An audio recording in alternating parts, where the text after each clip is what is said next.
A lo largo de la historia, los medicamentos se han obtenido a través de las sustancias químicas. Pero, ¿qué pasaría si te digo que hay medicamentos que provienen de células vivas? El día de hoy, en Alquimia, en la caja de los medicamentos, en este episodio titulado Fábrica Vivientes, hablaremos específicamente de los fármacos biotecnológicos. Que sí, que seguramente habrás o no escuchado sobre ellos. Estos productos biológicos, como también los conocemos, pues forman parte también del arsenal de terapia medicamentosa que solemos consumir. Y para ello, para desenmascararlos y conocerlos un poquito más, nos acompaña en el estudio el día de hoy la maestra en ciencias biomédicas, eh, Paulina Morales. Bienvenida, maestra Pau. Pau para los cuates, gracias por aceptar esta invitación. No, gracias a ti por invitarme. La verdad estoy honrada y estoy muy agradecida. Pues bueno, vamos allá, vamos a desenmascararlos. Vamos a conocerlos en realidad. Perfecto. Uh-huh. Y bueno, este tema en realidad es un tema muy especial, muy específico y que, bueno, seguramente quienes nos escuchan y nos ven en las diversas plataformas, pues tal vez ni conocen, ¿no? Y creo que también es el objetivo, ¿no? Que vean que no solamente hay fármacos de síntesis. Y bueno, la primera interrogante, Pau, sería, pues, ¿qué diferencia hay entre estos fármacos biotecnológicos? Bueno, ¿qué son en realidad? ¿Y qué diferencia hay entre los que consumo coloquialmente y que voy y puedo comprar en una farmacia? Ok, aquí está justo el punto de innovación, ¿no? Los fármacos convencionales, los que podemos encontrar en cualquier farmacia, pues se producen en el laboratorio a través de síntesis, es decir, se toman reactivos, se combinan y se obtiene una molécula, ¿no? La diferencia principal con los biofármacos, como también se les conoce, es que estos son producidos utilizando microorganismos, ya sea bacterias, levaduras, líneas celulares incluso, y por tanto los biofármacos pueden ser proteínas, enzimas, anticuerpos, vacunas, ¿no? De ARN mensajero, factores de coagulación y, bueno, en última instancia, en la frontera de la ciencia, pues los genes, ¿no? Esta sería como la gran diferencia. Provienen de organismos vivos y pues son generalmente proteínas. Y bueno, acabas de mencionar que estos, pues bueno, que en realidad pues, a los que estamos acostumbrados, pues provienen de síntesis, ¿no? Lo que decimos coloquialmente y que seguramente habrán escuchado, pues es que son fármacos de síntesis o son químicos, ¿no? Porque también los relacionamos con esa parte. Pero ahora tú acabas de mencionar que, bueno, si hablamos de síntesis química, pues prácticamente estos fármacos convencionales se fabrican, por decirlo de esta manera. Y bueno, si extrapolamos ese fabricar, entonces estos productos biotecnológicos, pues los cultivamos, ¿no? En realidad podríamos decir. Y bueno, bajo ese término de cultivar, pues cómo es que se logra que un microorganismo como una bacteria, una célula, una levadura, etcétera, pues trabaje para mí y literalmente diga, yo quiero este medicamento, prodúcelo. Híjale. Bueno, sí, justamente estamos hablando de microorganismos, ¿no? Y tenemos que cultivarlos porque en realidad ellos son las fábricas vivientes, ellos son la fábrica de medicamentos, la fábrica de proteínas. Y bueno, aquí me voy a permitir describirlos dale. en términos muy generales. Sí, claro. ¿No? Esto lo aclaro por mis estudiantes de tecnología y biología molecular, que van a decir, oiga, faltó. Sí, no vamos a tocarlo de un tema demasiado específico, pero voy a tratar de ser muy concreta, ¿no? Sí, que cualquiera no podamos comprender. Sobre todo que las personas les pierdan el miedo a esto, sí, ¿no? Claro. No hay nada del otro mundo. Entonces, les voy a hablar de un caso particular, el primer biofármaco, que fue pues la insulina recombinante humana. Ah, claro. ¿Cuántos no consumimos insulina, no? O sea, sin ella estamos en peligro. Entonces, hablando propiamente de ella, vamos a hablar sobre las bacterias, que fue aquí donde se obtuvo. Estas bacterias fueron las fábricas vivientes, ¿no? Entonces, las bacterias debemos entender primero que tienen dos tipos de material genético. Uno muy parecido al nuestro, que es pues, para que ellas se multipliquen, proliferen, creen sus pequeños organelos, y otro que es pequeño, circular y que funciona en situaciones muy concretas, muy específicas. A este material genético pequeñito le llamamos plásmido. Entonces, pensando en este ejemplo de la insulina recombinante, En 1968, pues los científicos se dieron cuenta que E. coli tenía un plásmido que era muy fácil de manipular. Bueno, lo sacamos y lo extraemos, lo modificamos y se lo volvemos a colocar a la bacteria. Perfecto. Entonces, gracias a la ingeniería genética, otro pilar fundamental de la biotecnología, pues tomaron el gen humano que produce insulina y lo insertaron en un plásmido. Entonces, ellos tuvieron esta maravillosa idea. Bueno, se lo insertamos a la bacteria, ¿no? Y va a empezar a producir la insulina. Pero, bueno, resultó que las bacterias son muy eficientes. Siempre les digo a mis estudiantes, las bacterias están en el top de la eficiencia biológica. Claro. Material genético que no les sirva, material genético que van a desechar. Entonces, los científicos, al verse en este dilema, dijeron, bueno, ¿qué le podemos dar a esta bacteria que diga, no me puedo resistir? Entonces, añadieron... Le enamoraron. Añadieron algo que las bacterias no pueden resistir, y es un gen de resistencia bacteriana, ¿vale? Antibióticos. Entonces, al añadir a nuestro plásmido el gen de la insulina humana más el gen de resistencia a antibióticos y someterla a un baño de antibióticos, a la bacteria no le quedó de otra que decir, bueno, pues tengo que usar mi plásmido porque, bueno, me va a proteger del antibiótico, y así hacía la síntesis de la insulina, es decir, producía insulina y también producía pues el gen de la resistencia, ¿no? La proteína que le permitía ser sobrevivir. Entonces, a eso le llamamos presión de selección. O sea, no me queda de otra que pues, ejecutar lo que me está mandando el plásmido, ¿no? Entonces, al final, los biotecnólogos pues separaron el producto, que es la insulina, que se le llama insulina recombinante, y pues a través del proceso de purificación, pues se logró obtener una insulina pura, humana, producida por bacterias, en este caso E. coli, ¿no? Que fue esto en 1968, pero pues llegó la aprobación hasta 1972 por la FDA. O sea, no es algo que las personas crean que hoy se me ocurrió, mañana lo hago y claro, para nada. Es algo que lleva una rigurosa actividad científica. Y pues imagínate, hablamos de insulina recombinante humana en México.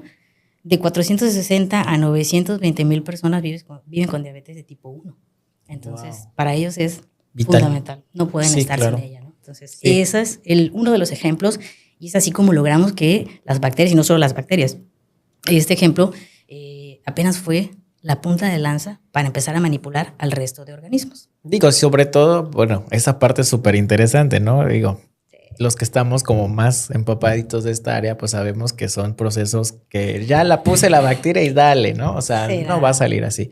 Y la otra parte, digo, es que, bueno, para quienes nos ven y nos escuchan, pues las moléculas que producen estas bacterias, estos organismos, son muy grandes, que si las quisiéramos sintetizar en el laboratorio, híjole, entre que tardamos, y a ver si no nos corrigen por ahí los químicos orgánicos, entre que nos vamos a tardar, entre el que vamos a gastar material, se tiene que invertir tiempo, o sea, y para una cantidad de producción, híjole, es todavía mucho, no es eficiente. No, para nada es viable y económicamente. Viable, no, tampoco, sí, la parte económica, digo, de por sí la biotecnología no es barata.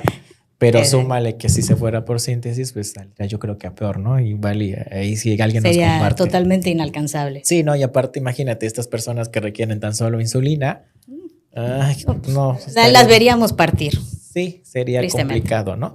Bueno, ahora, pues esta parte de, ahorita con la pandemia, las vacunas y todo este show, pues ya nos decían que nos aplicaban el biotecnológico. Esa era la palabra que a mí me generaba risa, porque bueno, me generaba una sonrisa así como de, bueno, es un biotecnológico. Pero bueno, hoy en día ya escuchamos más de este tipo de fármacos o de este tipo de productos en las noticias. ¿Por qué? Bueno, es que te diré que hay varias crisis farmacológicas y clínicas de las que la mayoría de la población no está muy enterada, quizá falta difusión, y bueno, son temas que generalmente se quedan en el área de salud. Claro. No se comentan, muy poca gente tiene acceso, y yo creo que es también la forma en la que se platican. Si se platican de forma pues, muy científica, sí, ya genera cierto rechazo porque tengo que aprender ciertos conceptos y esto, ¿y de qué me va a servir? Sí, claro. Entonces, la realidad es que si bien los fármacos convencionales obviamente son útiles, sin ellos la esperanza de vida sería extremadamente corta, pues al ser tan pequeños, al tener tantas facilidades para distribuirse por nuestro cuerpo, pues tienen facilidad para interactuar con los sitios que sí queremos y con los sitios que no queremos. Y pues eso es lo que deriva en los efectos adversos y demás. Entonces, la ventaja que tienen los biofármacos es que son sumamente específicos. Sí, suelen seleccionar. Son extremadamente específicos y, bueno, resultan ser casi a medida, ¿no? En diseño. Entonces, esto también supone una ventaja con respecto a ellos, ¿no? Entonces, las terapias que se están diseñando ahora están enfocadas precisamente a enfermedades, primero raras, pero después a enfermedades que están más distribuidas en la población y por eso es que cada vez escuchamos más de ellos. Mucha gente consume biofármacos y ni siquiera está enterada de qué es un biofármaco, ¿no? Por ejemplo, mucha gente supongo que lee insulina recombinante humana y pues recombinante de qué, ¿no? Claro. Pero pues sí, o sea, eso no es de síntesis. Eso no es de síntesis, pero sí, o sea, vamos a escucharlo y lo seguiremos escuchando aún más conforme se abaraten los costos de producción, que eso es lo que va a terminar por ocurrir, espero yo, en algunos años. Sí, claro, porque aparte también va a depender de la enfermedad, ¿no? Hay enfermedades que son, pues, ya en mayo hay más pacientes y otras que son todavía más raras, ¿no? Y entre más raro, pues obviamente es más caro, más específico, ¿no? Sí. Ahora, la pregunta, digo, por ejemplo, los pacientes consumen insulina, que es de los biotecnológicos más conocidos, la eritropoyetina también, algunos factores por ahí que también se administran, pues suelen ser inyectables. ¿Por qué no son vía oral o por qué no son como los tradicionales? Claro, es importante entender un poquito cómo funciona nuestro sistema digestivo, ¿no? Está diseñado para ser agresivo con los alimentos, porque a veces comemos alimentos en la calle y, bueno, un taquito muy delicioso, pero tiene como 5 kilos de bacteria, 2 de virus. Entonces, que por cierto estaban buenísimos, ¿no? Buenísimos, ¿eh? Entre más bacteria y virus, más sabroso. Bueno, no sí. Lo puedo negar, no podemos negar. No, bueno, sí. Muchos microbiólogos no me van a dejar mentir. Sí, claro, al rato nos enfermamos, pero pues sí. Pero muy sabroso. Entonces, por eso es tan agresivo, ¿no? Y bueno, hay que considerar que los biofármacos, al ser en su mayoría proteínas, las proteínas son sensibles al pH. Que si está muy ácido, adiós a mi proteína. Que si está muy básico, adiós a mi proteína. Que si está muy caliente, adiós a mi proteína. Es como un alumno en examen parcial. Todos. Varios, ¿no? Yo diría que están entonces así, ¿no?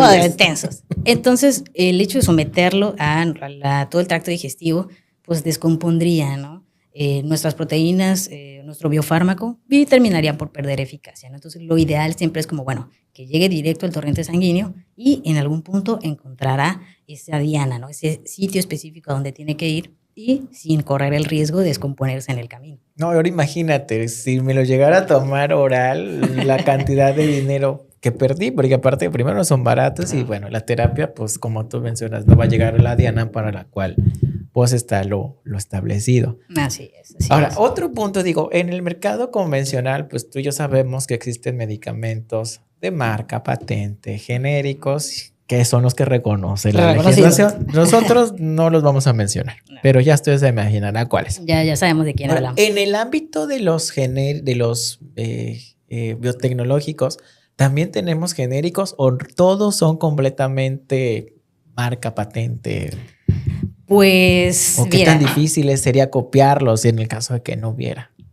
Pues, mira, esta es una pregunta con doble respuesta. Las patentes como tal, sí se aplican las patentes, pero en realidad se llama biofármaco de referencia. Ya. O sea, ¿por qué biofármaco de referencia? Porque no podemos patentar una proteína que tiene un origen humano. No es como que voy a patentar la insulina porque yo quiero. No, podemos patentar una formulación que lleva insulina. Ese sería nuestro fármaco de referencia. Entonces, curiosamente, los laboratorios que desarrollan estos fármacos de referencia tienen competencias y a estos se les llaman biosimilares, aunque no nos guste la palabra. Bueno, es que esa palabra es complicada. Es complicada en México, pero no en Estados Unidos. Claro. Entonces, los biosimilares, pues literalmente pueden desarrollar el fármaco de referencia, el biofármaco de referencia, pero aquí lo difícil no es copiar el fármaco. Lo difícil es probar que tiene el mismo efecto. Claro. ¿Por qué no es difícil copiarlo? Porque al final de cuentas es una proteína de origen humano. Yo puedo tomar una línea celular, pero ¿cuáles son las diferencias?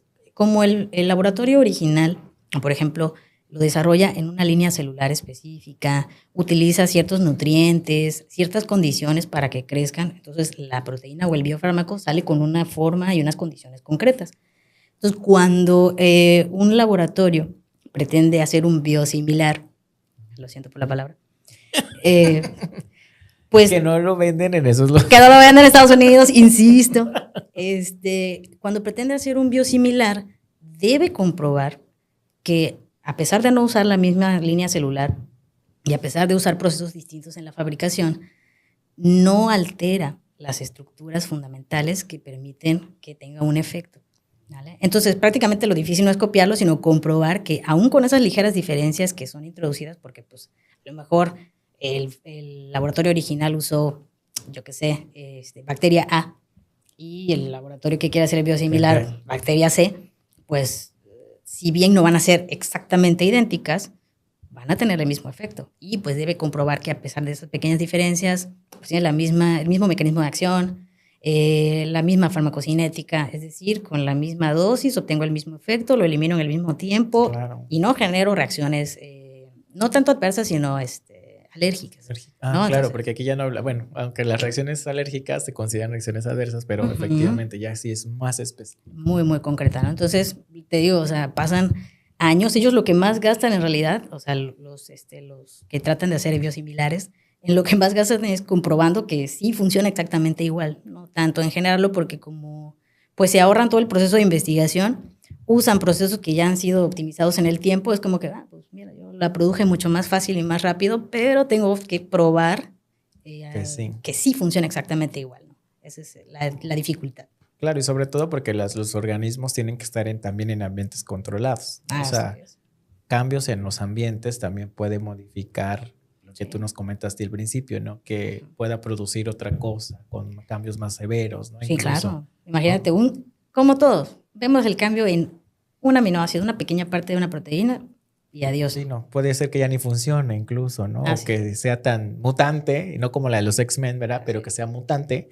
Y que ya, ¿no? ¿Qué más quisiéramos que fuera como en X-Men, ¿no? Que todo mutante es para mejor. No, tristemente aquí un mutante no siempre es para mejor. Aquí, pero no, igual y no funciona, ¿no? Bueno. Y adiós todo lo que se invirtió. Ahora, tú nos comentabas que, bueno, el ejemplo con el que se inicia es con la diabetes y la insulina. Pero bueno, hoy sabemos que tiempo atrás han habido enfermedades que pues desafortunadamente la mortalidad era inevitable, o sea, la muerte del paciente era inevitable. Hoy sabemos también que gracias a la biotecnología, pues la esperanza de vida y el tratar este tipo de enfermedades, pues ha sido pues mejor, ¿no? ¿Tú qué nos puedes comentar sobre cuáles enfermedades hoy en día se tratan con biotecnología o este tipo de productos biofármacos que estaban los pacientes sentenciados a muerte, por decirlo de esta manera? Pues mira, una de las que me parece a mí, pues más importantes es el cáncer de mama. Claro. Cáncer de mama, también el melanoma, que es otro tipo de cáncer. Ahora son tratados actualmente con anticuerpos monoclonales que se producen en líneas celulares de hámster, ¿no? Obviamente usando genes humanos, pero pues son producidos en líneas celulares. También está artritis, ¿no? Lupus, utilizan también anticuerpos que son elaborados en líneas celulares. La hemofilia A y B, claro, utilizan pues, factores de coagulación recombinantes, ¿no? Y que yo recuerdo en este momento, bueno, algo que es muy popular y que te digo que la gente no sabe, el famoso Ozempic, ¿no? Ozempic es un producto biotecnológico. Sí, claro, que está tan de moda que todo el mundo quiere. La obesidad y la diabetes no... Bueno, la obesidad no es una sentencia de muerte a corto plazo.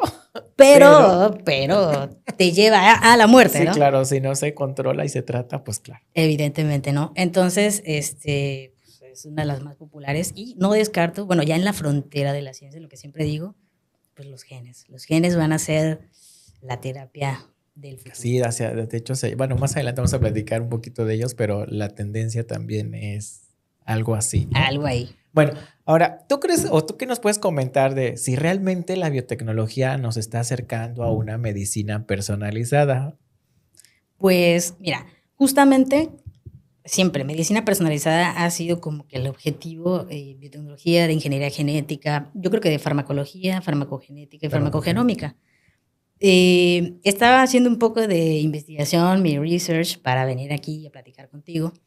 Y había ciertas posturas, ¿no? Todos decían, sí, por supuesto que la biotecnología nos está acercando, porque si yo requiero una proteína con una forma muy concreta y la biotecnología la puede elaborar para mí, y digo, y puedo pagarlo, también. Sí, claro, porque ay, que suena tan fácil de me compro una, quiero esa proteína. A ver, pásame ahí el kit de elaboración. Sí, ¿no? claro. Bueno, o sea, estoy hablando de manera muy futurista.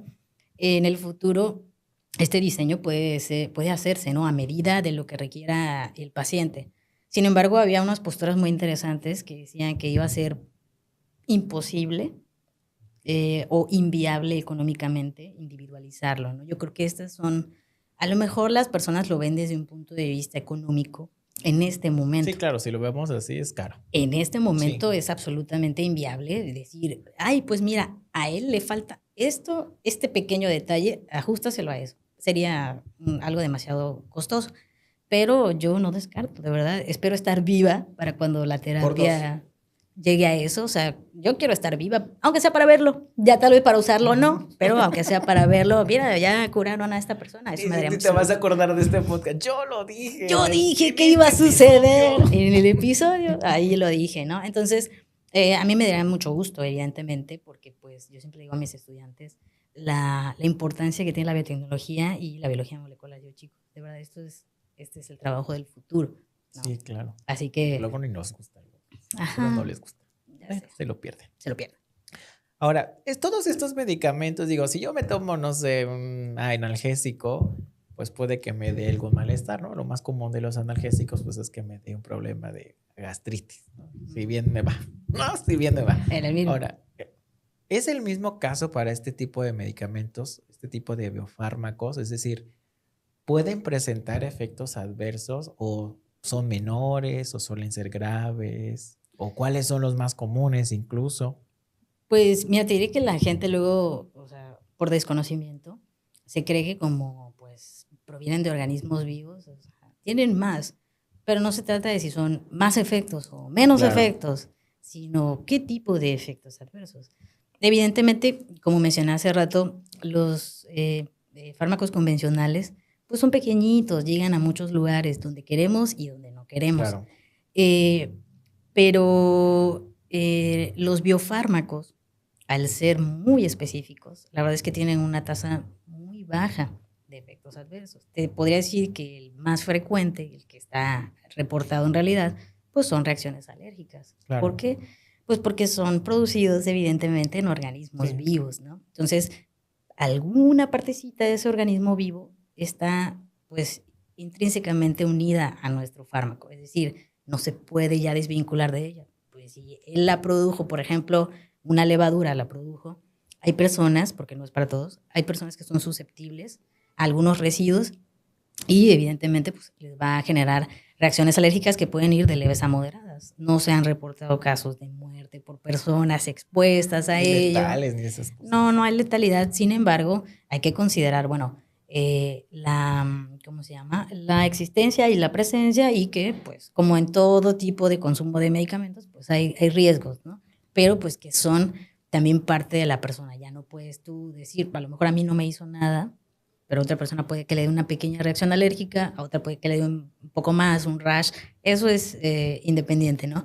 Pero eso es todo. O sea, no realmente hay como que ya se murió por haberse... no, o sea, realmente no. Y eso es interesante porque, bueno, pensamos que sí le da a un paciente de, no sé, de 500 que son atendidos, uno le tocó, ¿no? Pero pues evidentemente el beneficio que está obteniendo es mayor. Y digo, y este tipo de eventos como comezón, fiebre incluso, o sea, se da un tratamiento que, bueno, evidentemente lo controla, o sea, no lo complica. Sí, no, también se hacen mucho las evaluaciones. Cuando se usan este tipo de medicamentos biotecnológicos, biofármacos, se hace mucho esta evaluación del riesgo-beneficio. Claro.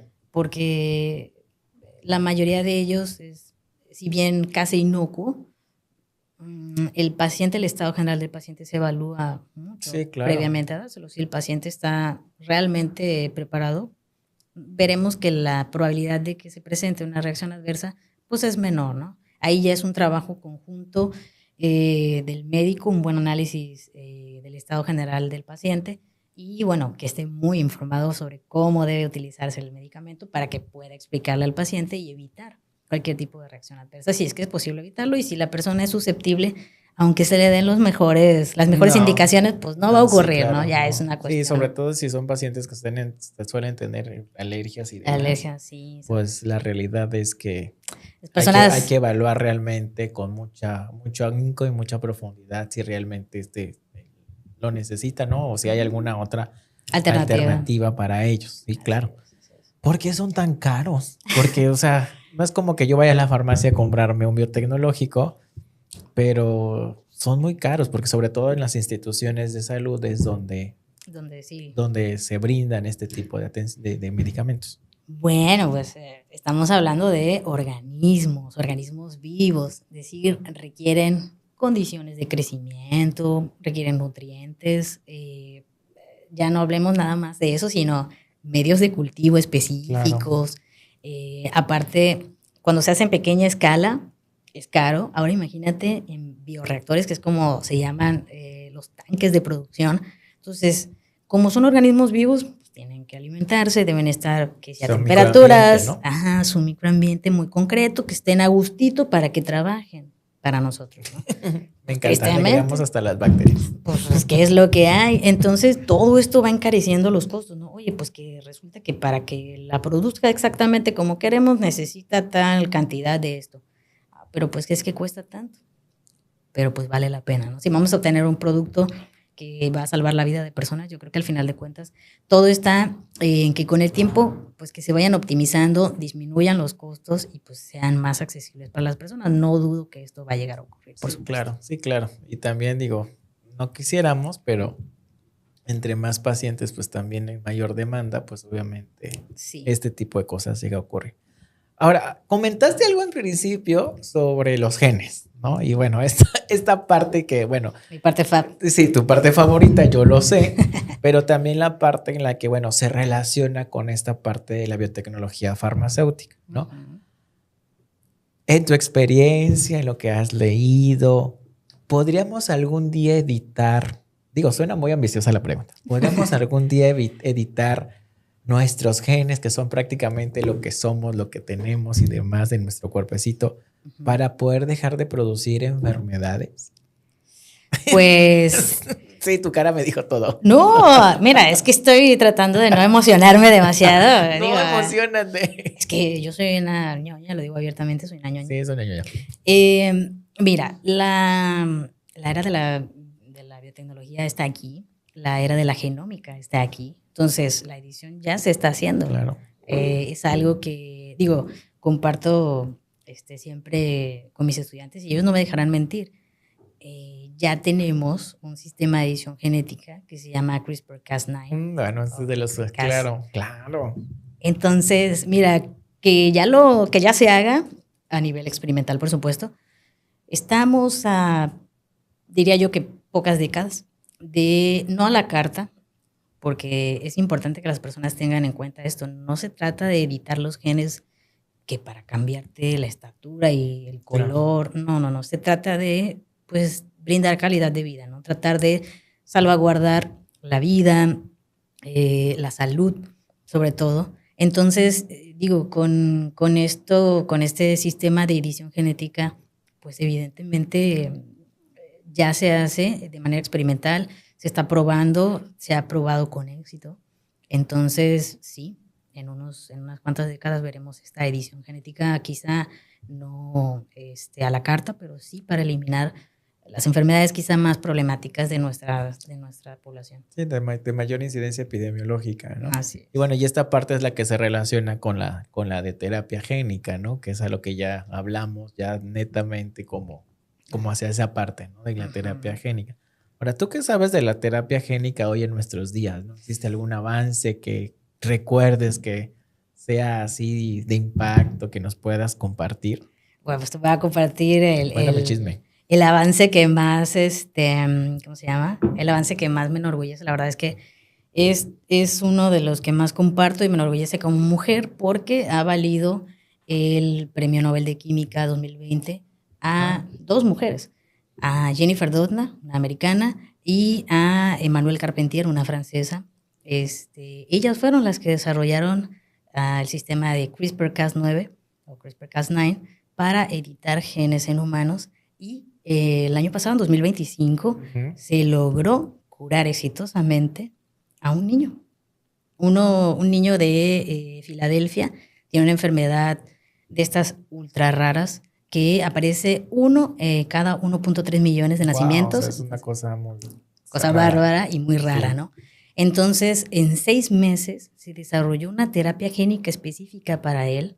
Esto con el Instituto de Genómica de Jennifer Doudna, el Instituto de Berkeley, de la Universidad de Berkeley, otro instituto de California. Entonces, todos ellos diseñaron la edición genética del niño, eliminaron el gen defectuoso que él tenía. Obviamente esto fue aprobado por FDA en 6 meses y era una enfermedad que tiene una letalidad del 50% de los nacimientos. O sea, el 50% de estos niños muere. Entonces, ellos dijeron, bueno, tenemos la oportunidad de probarlo, denle una oportunidad al niño. Y sí, o sea, fue un caso de éxito. Digo, no es algo que se pruebe con frecuencia en humanos porque estamos en desarrollo, pero ellos tuvieron la oportunidad de hacerlo y mira, pues el resultado fue que la enfermedad pues desapareció. El niño pudo empezar a consumir alimentos con proteínas, porque imagínate no poder comer proteínas por deficiencia de esta enzima y pues mejoró su calidad de vida, ¿no? Obviamente lo que pretenden es hacer un seguimiento prácticamente toda la vida de este niño, pero la vida, o sea, toda la vida, lo que dure su vida, que ahora tiene una esperanza de vida pues mucho mayor que la que tenía, ¿no? Yo siempre digo, Jennifer Doudna y Emmanuelle Carpentier no han sido las únicas. Evidentemente este sistema que por cierto fue tomado de bacterias, como siempre. Sí, las bacterias nos hacen travesuras, pero nosotros también les hacemos travesuras. Así es. Entonces este sistema de bacterias es lo que realmente ha logrado que se edite con bastante especificidad, ¿no? No es como de que, corté donde no era, no.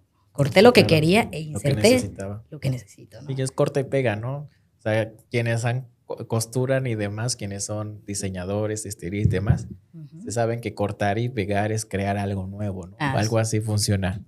Justo. Aquí.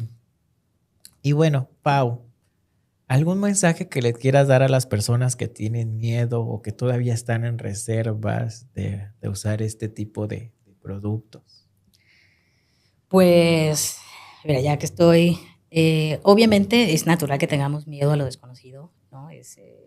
Si no lo entendemos, pues decimos, dicen, pero no, hay que acercarnos a los profesionales de la salud, hay que informarnos en podcasts como ¿no?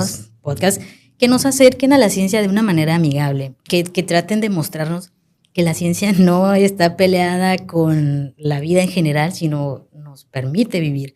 Y que vean que evidentemente los biofármacos no son peligrosos, al contrario, salvan las vidas día a día, ¿no? Y bueno, si tuviera que darles un mensaje a los chicos que están estudiando, pues yo les diría, acérquense a la biotecnología, acérquense a la biología molecular, fórmense en ella. Es extremadamente interesante, está llena de retos, está plagada de cosas nuevas por descubrir. No se necesita ser un genio para estudiar biotecnología, no se necesita ser un genio para hacer grandes descubrimientos. Se necesita ser creativo, curioso y sobre todo tratar de entender cómo funcionan las células que nos conforman y pues evidentemente el mundo que nos rodea, ¿no? Entonces eso sería para mí lo que yo les dejaría, lo que me gustaría que ellos se llevaran. Ok, Pau, muchas gracias. ¿Algo más? Este espacio es tuyo. ¿Algo más antes de despedirnos? Pues nada, que se acerquen a la biotecnología, que escuchen este podcast, los invito a escuchar el podcast, este episodio y todos los demás, y que pues si tienen más dudas, pues con gusto pueden contactarme o estudiar. Es lo que yo les invito siempre, a estudiar y preguntar. Muy bien, muchísimas gracias, Pau, por acompañarnos y bueno, esperemos que no sea el único en el que nos acompañes y bueno, próximamente nos traigas más temas a la mesa y que podamos hacer tal vez alguna discusión, debate, estaría interesante. Eso ¿no? está perfecto. Siempre que, ya sabes, terapia génica, biología molecular, Es tu mundo. aquí ese es mi mundo, Yo yo lo sé, vivo. yo lo sé. Te agradezco muchísimo la Perfecto, invitación. gracias a ti. Hemos llegado al final de este capítulo en el cual pues vimos y comentamos que hay vida favoreciendo a la vida. Y bueno, esto se debe pues gracias a la biotecnología enfocada al área farmacéutica. No tengas miedo de utilizar este tipo de productos porque bueno, son seguros. Y bueno, soy Pato Pedraza y nos vemos en el próximo episodio. Hasta la próxima transformación.